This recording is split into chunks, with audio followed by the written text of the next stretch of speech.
Assalamualaikum warahmatullahi wabarakatuh.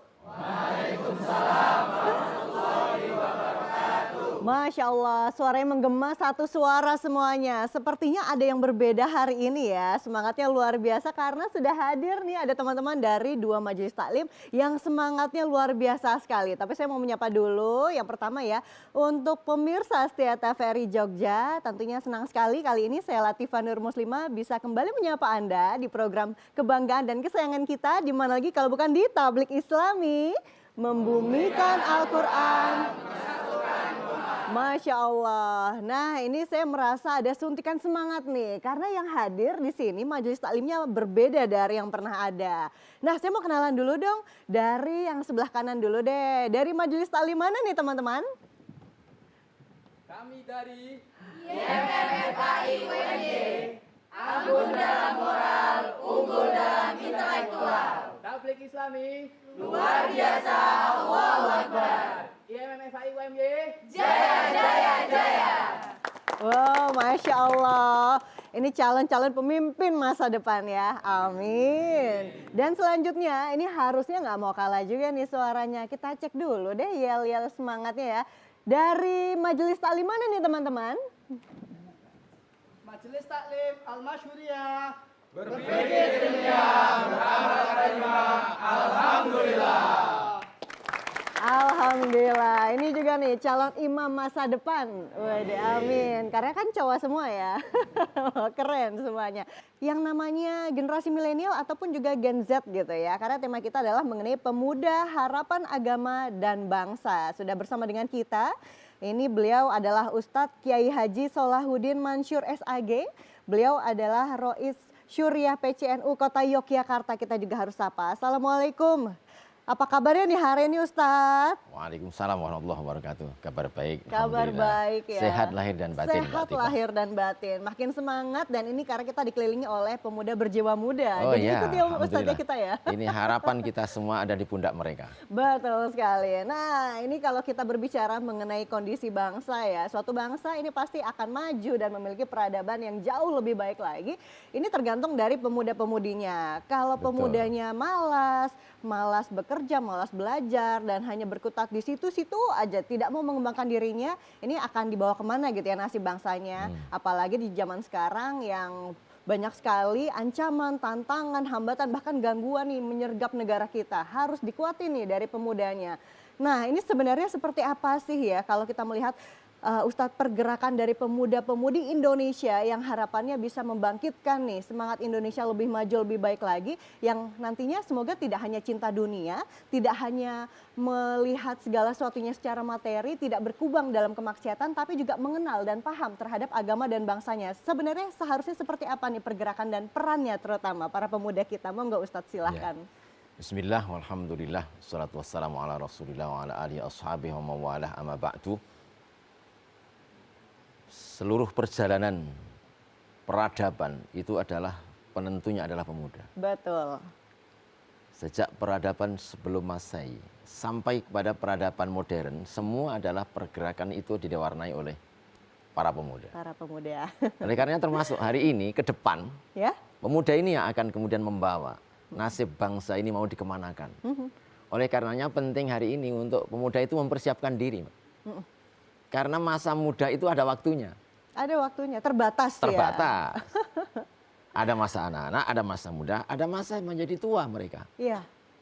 Lalu kemudian kalau kemudian anak-anak hari ini, pemuda-pemuda kita mempersiapkan diri untuk kemudian seperti apa dirinya, maka disitulah negara ini akan seperti apa. Jadi pemuda itu. Ketika pemuda lalu meletakkan dirinya dalam sebuah fundamentasi yang kuat untuk menatap masa depannya, maka negara ini adalah mempunyai masa depan yang bagus. Amin. Tetapi kalau kemudian anak-anak muda ini tidak juga dia tahu harus seperti apa, dia tidak meletakkan fondasi dirinya untuk menatap masa depannya, maka negara ini juga akan tidak punya masa depan oleh karena pemudanya. Maka di dalam kisah, salah satu kisah di dalam Al-Quran itu ada kisahnya Ashabul Kahfi. Iya. Yang nanti akan dibacakan itu di dalam terutama ayat 13 dari surah Al-Kahfi itu dikisahkan nahnu naqussu 'alaika naba'ahum bil haqqi innahum fityatun amanu bi rabbihim wazidnahum huda.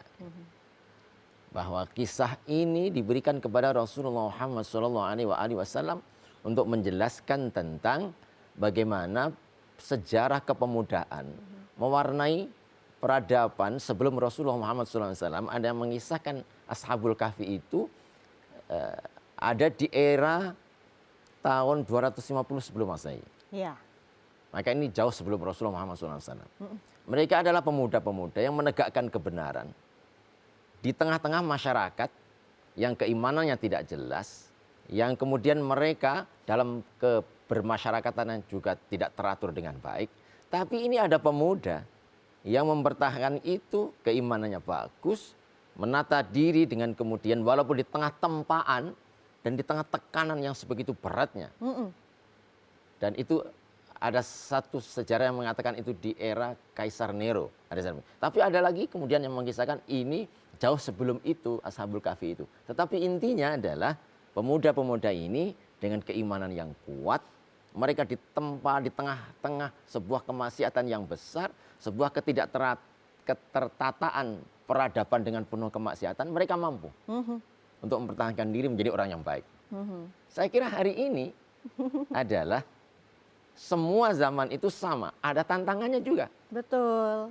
Semua persoalan itu pasti akan menyertai di setiap tahapan-ketahapan dari perjalanan peradaban bangsa.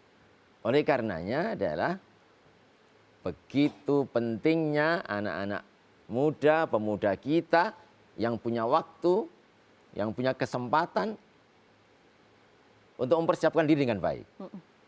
Untuk apa? Masa depan bangsa ini ada pada mereka. Maka tidak bisa ditawar lagi sebuah keniscayaan. Mereka harus memperkuat keimanannya, mereka harus memperkuat keilmuannya, mereka harus menjadi orang-orang yang memulai untuk menjadi penebar kebaikan di tengah-tengah masyarakatnya. Oh, amin. Semoga yang hadir di sini seperti itu ya. Amin. Mumpung masih ada kesempatan, masih ada waktu, harus dimanfaatkan sebaik-baiknya. Lalu kemudian Ustadz, jadi sebenarnya karakteristik pemuda-pemudi Islam yang seharusnya, yang ideal itu yang bagaimana berarti? Semua zaman itu ada perubahan, Mbak. Ya. Tetapi bahwa value itu tetap akan menyertai dari seluruh zaman itu. Namanya kebenaran dari zaman dulu sampai sekarang, mereka ada tetap kebenaran. Namanya keadilan. Keadilan itu dari zaman dulu, keadilan itu adalah merupakan sebuah keadilan yang tidak pernah usang, tidak pernah akan berhenti sampai pada akhir zaman. Ya. Yang mana namanya kejujuran, namanya kesederhanaan, namanya keteguhan, itu adalah value-nya. Maka anak-anak ini, pemuda-pemuda ini harus pegang value ini nih. Ya. Zaman boleh berubah, Ya. keadaan boleh berubah. Apapun itu zamannya, apapun itu tantangannya. Tapi ketika value ini dipegang, maka ini mereka menjadi pemuda yang berkarakter. Mereka akan mampu menyelesaikan tantangan zamannya.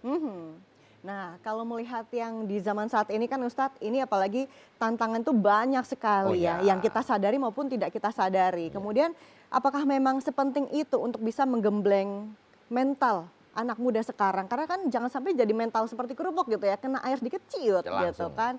Tapi gimana akhirnya harus kita mental dari para pemuda-pemuda ini digembleng itu harus yang bagaimana berarti Ustadz? Kalau pengen unggul dalam zamannya, maka yarfa'illahu alladhina amanu walladhina utul ilma darajat. Iya. Mereka harus perkuat keimanannya. Karena dengan keimanan itu buahnya pasti kebaikan. Orang kalau imannya baik, maka perilakunya pasti baik. Betul. Dimanapun dia berada. Kalau lihat keimanan itu kan tasdiqun fil qalbi, ada di tempatnya dalam hati. Tapi ada bisa dilihat dari pergerakan yang tampak dalam gerak lahiriahnya. Maka Nabi itu tentang keimanan itu berpesan betul itu.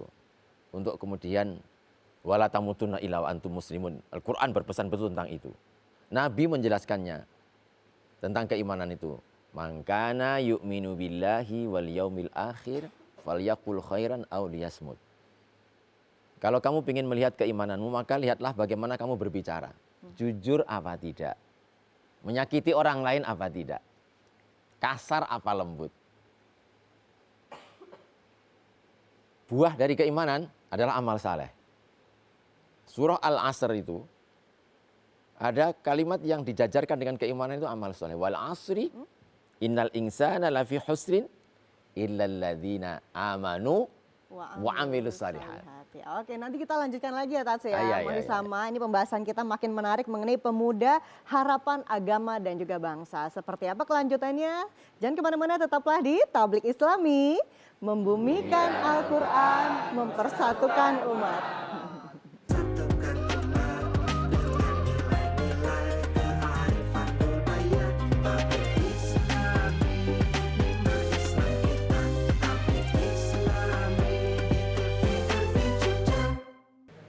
أعوذ بالله من الشيطان الرجيم. بسم الله الرحمن الرحيم. نحن نقص عليك نبأهم بالحق إنهم فتية آمنوا بربهم وزدناهم هدى وربطنا على قلوبهم إذ قاموا فقالوا ربنا رب السماوات والأرض فقالوا ربنا رب السماوات والأرض لن ندعو من دونه إلها لن ندعو من دونه إلها لقد قلنا إذا شططا صدق الله العلي العظيم. Maha benar Allah dengan segala firman-Nya. Semoga bagi yang membacakan dan yang mendengarkan mendapatkan pahala berkali-kali lipat dan juga ampunan dari Allah Subhanahu wa taala. Amin, amin ya rabbal alamin. Quran surah Al-Kahfi ayat 13 sampai dengan 14. Apa sebenarnya intisari dari ayat tersebut sebenarnya Ustadz? Ayat 13 surah Al-Kahfi itu menerangkan bahwa kisah surah Al-Kahfi itu menjadi inspirasi untuk generasi muda. Ya.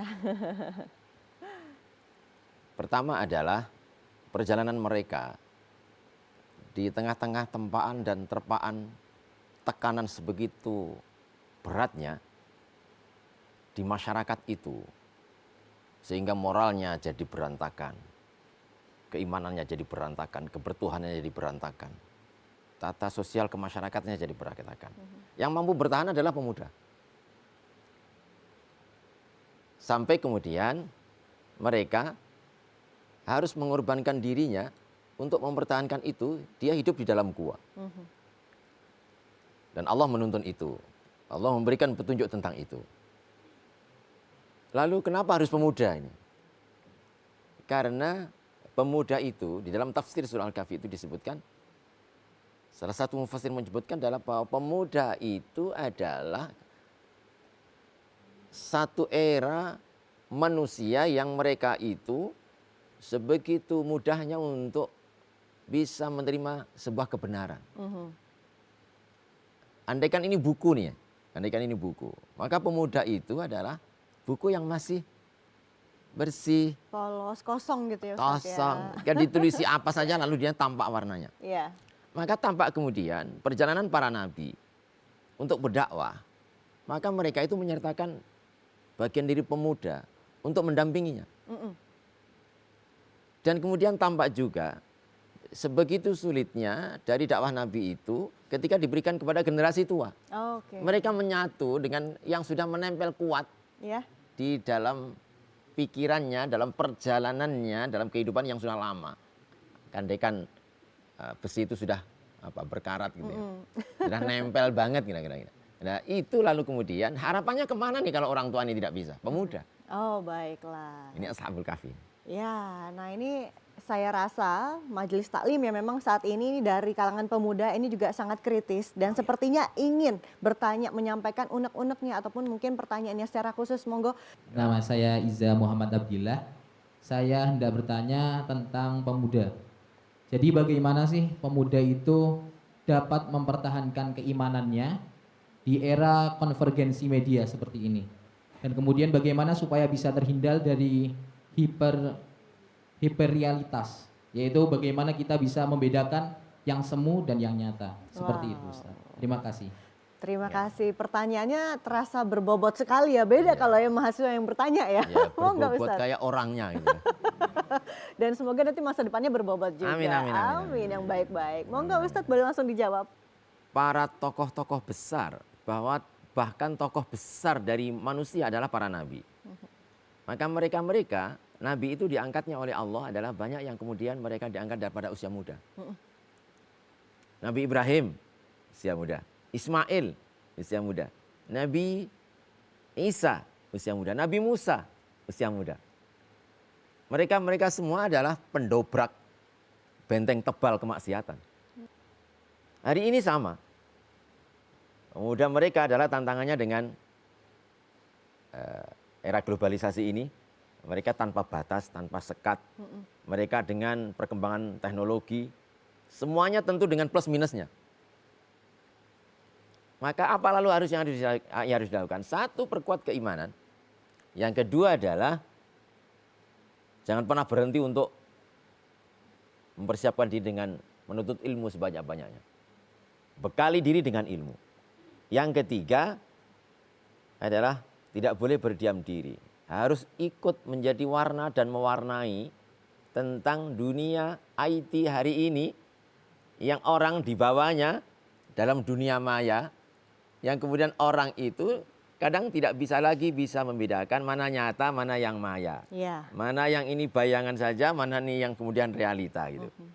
Sehingga mereka, anak-anak muda ini harus mengisi dunia maya, dunia IT ini mereka harus ada di dalamnya. Baik. Tebarkan kebaikan itu, jangan sampai kemudian kita hanya kemudian hanya kita mengeluh, kemudian kita hanya meratapi itu, tidak akan memberikan warna apa-apa.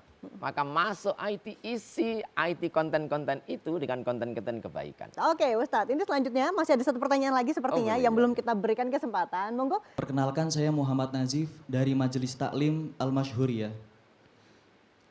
Di tema ini ada yang menarik yang ingin saya tanyakan, yakni tentang bagaimana kita sebagai pemuda dapat memadukan nilai-nilai agama dengan aspirasi bangsa dalam rangka menciptakan keharmonisan sosial di Indonesia pada umumnya dan di masyarakat kita pada khususnya. Mungkin sekian, terima kasih. Wow, pertanyaannya juga ini berat sekali. Jawabannya berat nggak sih Ustadz? Monggo langsung dijawab. Inilah pemuda kita hari ini. Iya. Inilah pemuda kita hari ini. Mereka punya kecerdasan. Iya. Mereka punya kemampuan. Tetapi bahwa jangan lupa tidak cukup kecerdasan untuk membekali mereka dalam mengarungi kehidupan masa depannya. Kenapa itu? Karena cerdasnya otak itu juga harus dibarengi dengan cerdasnya hati. Betul, betul. Otaknya cerdas, tetapi kalau kalimatnya tidak menenteramkan, maka ini menjadi problem baru. Kenapa? Karena jadi persoalan cerdasnya ini. Gitu. Iya. Maka oleh karenanya dia sudah berpikir tentang bangsa nih. Lihat dari tampilannya sarungan ya. Tapi ini bahwa performance santri ini dia adalah ada satu kalimat yang kalimatul hikmah yang dia jadikan pegangan. Hubbul watan minal iman. Mencintai negeri adalah bagian dari keimanan. Sejarah, lagi-lagi sejarah. Sejak zaman Rasulullah Muhammad SAW membentuk negara Madinah, ada di sekitar Rasulullah Muhammad SAW ada para pemuda. Ada Sayyidina Ali karramallahu wajah, pemuda. Ada lagi Abdullah bin Abbas, pemuda. Ada lagi Abdullah bin Umar, pemuda. Maka generasi muda ini berada di sampingnya Rasulullah, mereka memegang peranan. Dan tidak cuma persoalan agama. Agama itu menjadi dasar, menjadi pemantik, menjadi pendorong untuk mereka menjadi penebar kebaikan untuk bangsanya. Negeri Indonesia ini adalah kemerdekaan itu yang membahanakan, mengibarkan adalah para pemuda. Maka julukannya pakai Bung. Bung, iya, Bung Karno. Ada Bung gitu. Karno, Bung Hatta. ada Bung Hatta, Ya, ada Bung Tomo, Bung Tomo. ada pemuda yang dari mereka itu adalah punya moral keimanan yang bagus, lalu dia aplikasikan dalam kehidupan bermasyarakat, dari masyarakat yang tertata akan menjadi sebuah penebar lebih luasnya adalah membangun negara. Oke, ini menenteramkan sekali juga kata-katanya Ustadz ya, membawa inspirasi untuk kita semuanya. Nanti kita akan kembali melanjutkan di segmen terakhir. Kita masih punya waktu lagi dan jangan kemana-mana, tetaplah bersama dengan kami di Tablik Islami, membumikan Al-Quran, mempersatukan umat.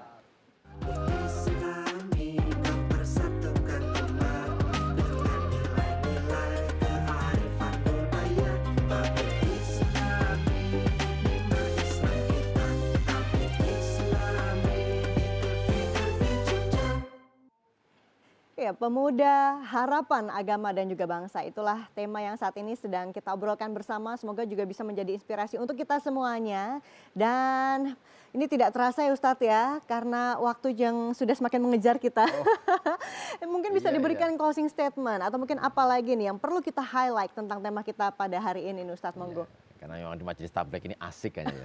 Nggak cukup Tanpa setengah terasa jam ya. kemudian kita sudah harus selesai. Betul. Baik, mari kita renungkan bersama apa yang pernah disabdakan oleh baginda Nabi Rasulullah Muhammad SAW, bahwa pemuda itu yang cerdas itu tidak berpikir sekarang untuk sekarang, tapi dia harus berpikir dari sekarang untuk masa depan. Tidak cuma masa depan di dunia, tapi juga sampai di akhirat. Maka banyak hadis-hadis Rasulullah pesannya dengan kalimat as-sabab, ya ma'syarus sabab. Wahai engkau para pemuda. Ya ma'syarus sabab, wahai engkau para pemuda. Ya ma'syarus sabab, wahai engkau para pemuda. Ada kemudian Rasulullah berpesan tentang wahai engkau pemuda, salah satu yang akan dinaungi oleh Allah yaumil mahsyar adalah pemuda yang sudah dari masa mudanya dia taat beribadah. Berarti keimanannya harus kuat. Yang kedua adalah ya maros syabab man istata'a minkum alba'ah falyatazawwaj. Wahai engkau para pemuda, jalanilah kehidupanmu dalam tahapanmu. Waktunya kapan belajar, waktunya kapan kemudian mengamalkan ilmunya. Kapan waktunya jangan lupa untuk mempersiapkan diri untuk menikah. Karena kalian-kalian ini akan menelurkan lagi, menyambungkan lagi pada generasi berikutnya. Iya. Gitu. Pemuda, ini kayaknya masih jomblo semua nih. Sepertinya ya Tas ya. Maka persiapkan diri dengan baik, waktumu terbatas. Jangan buang waktu tanpa ada sebuah nilai yang kamu berikan kepada mereka. Jangan pernah berhenti untuk menjadi penebar kebaikan. Dari sinilah kamu memulai untuk masa depan dirimu dan untuk masa depan bangsamu. Negara ini menantimu. Di pundakmu adalah harapan generasi tua.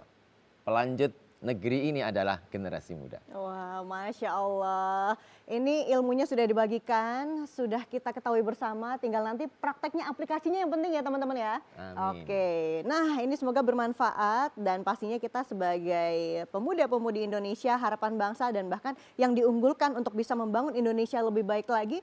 Bahkan nanti ada bonus demografi juga gitu ya di 2045. Ini semoga kita bisa semakin meningkatkan rasa nasionalisme kita bisa mengisi pembangunan dengan apa yang kita punya, keterampilan kita. Dan jangan lupa juga untuk mengamalkan ilmu agama kita. Harus terus memperdalam agama agar semuanya bisa balance ya Ustadz ya. Oh, iya. Seperti itu. Dan pastinya harapannya sekali lagi bisa menjadi pemuda-pemudi yang bukan hanya bisa mengandalkan diri sendiri, tapi juga diandalkan oleh masyarakat luas, bahkan bermanfaat lebih baik lagi. Amin, amin ya rabbal alamin. Dan terima kasih juga teman-teman dari Majelis Taklim Al-Masyhuriyah Krapyak ya, terima kasih. Dan juga sudah hadir Majelis Taklim Ikatan Mahasiswa Muhammadiyah FAI UMY, terima kasih. Semoga bisa bertemu kembali di lain kesempatan, sehat dan sukses selalu ya. Amin, amin ya rabbal alamin. Dan pemirsa, akhirnya saya Latifah Nur Muslimah mewakili kerabat kerja yang bertugas harus pamit. Terima kasih dan sampai jumpa di episode berikutnya. Tablik Islami, membumikan Al-Quran, mempersatukan umat. Wassalamualaikum warahmatullahi wabarakatuh. Waalaikumsalam.